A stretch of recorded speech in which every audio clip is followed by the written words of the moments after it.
சென்னையில் பெய்த தொடர் மழை காரணமாக புதுப்பேட்டை பகுதியில் மழைநீர் சூழ்ந்ததால் இருசக்கர வியாபாரிகளின் வாழ்வாதாரம் பாதிக்கப்பட்டுள்ளதாக அவர்கள் வருத்தம் தெரிவித்துள்ளனர்.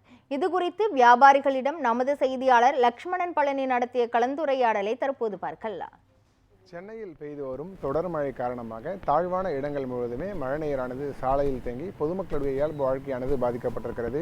அந்த வகையில் சென்னை புதுப்பேட்டை பகுதிகள் முழுவதுமே தாழ்வான பகுதி என்பதாலும் இந்த மழைநீரானது சாலையில் தேங்கி இங்கு இருக்கக்கூடிய கடையோர வியாபாரிகளுக்கு வியாபாரம் பாதித்துள்ளதாகவும் வியாபாரிகள் நம்மிடம் அவரிடம் கேட்டு தெரிஞ்சுக்கலாம். பொதுமக்கள் யாருமே வரவே முடியல.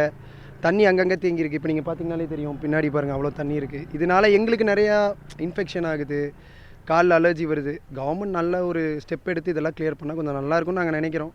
பார்ப்போம், இது கவர்மெண்ட் கையில் இருக்குது, அவங்க தான் பண்ணணும், பார்க்கணும். ஏகப்பட்ட பிரிட்ஜில் அவங்க ஒர்க் பண்ணிட்டு தான் இருக்காங்க. ஹார்ட் ஒர்க் அவங்களும் பண்ணிட்டு தான் இருக்கிறாங்க. அவங்களால எவ்வளோ முடியுமோ அவங்க ஹார்ட் ஒர்க் பண்ணிட்டு தான் இருக்கிறாங்க. இல்லை ஒரு சில இடத்துல இருக்க தான் செய்யுது. கவர்மெண்ட் எவ்வளோ தான் அவங்களும் இது பண்ண முடியும் சொல்லுங்கள். மழை கடவுள் கொடுக்குறது, அது ஒன்றும் பண்ண முடியாது. அதையும் நம்ம நேச்சுரல் ஒன்றும் பண்ண முடியாது. சரி, பார்ப்போம் என்ன தான் செய்கிறாங்கன்னு பார்ப்போம். இல்லை, வெளியில் வர முடியல. ஆக்சுவலாக அந்த தண்ணி வெளியில் எதனா ஒரு மளிகை கடைக்கு வரணும்னா நாங்கள் ஒரு முட்டிக்கால் அளவு தண்ணியில் தேங்கி தான் வரணும். குழந்தைங்க இருக்குது, வயசானவங்க இருக்காங்க. குடி தண்ணீர் பிரச்சனை கொஞ்சம் இருக்குது. அங்கே இடத்துல ட்ரைனேஜ் வாட்டர் போரில் இறங்குறதுனால எனக்கு குடி தண்ணீர் குழாயில் தான் பிடிக்கிற நிலைமை இருக்குது. அப்போ அந்த குடிநீர் குழாய்க்கு நாங்கள் வர்றதுக்கு தண்ணி தேங்கி இருக்கிறதுனால ப்ராப்ளம். ஆக்சுவலாக என்னென்னா அந்த கன்ஸ்ட்ரக்ஷன் பில்டிங்லேருந்து மடை மாட்டி விட்ட அந்த தண்ணினால தான் இங்கே பிரச்சனை. அது கொஞ்சம் நடவடிக்கை எடுத்தாங்கன்னா நல்லாயிருக்கும். இப்போ அந்த மாநகராட்சி அதிகாரிகள் இப்போ என்ன ஆய்வு பண்ணியிருக்காங்களா? தண்ணி வெளியேற்றிருக்காங்களா? இப்போ பண்ணியிருக்கிறதுனால மெயினில் லாரி வச்சு பண்ணிகிட்டு இருக்காங்க. பட் நடவடிக்கை எடுத்துகிட்டு தான் இருக்காங்க. கொஞ்சம் மற்றபடி எந்த கம்ப்ளைண்ட்லாம் இல்லை.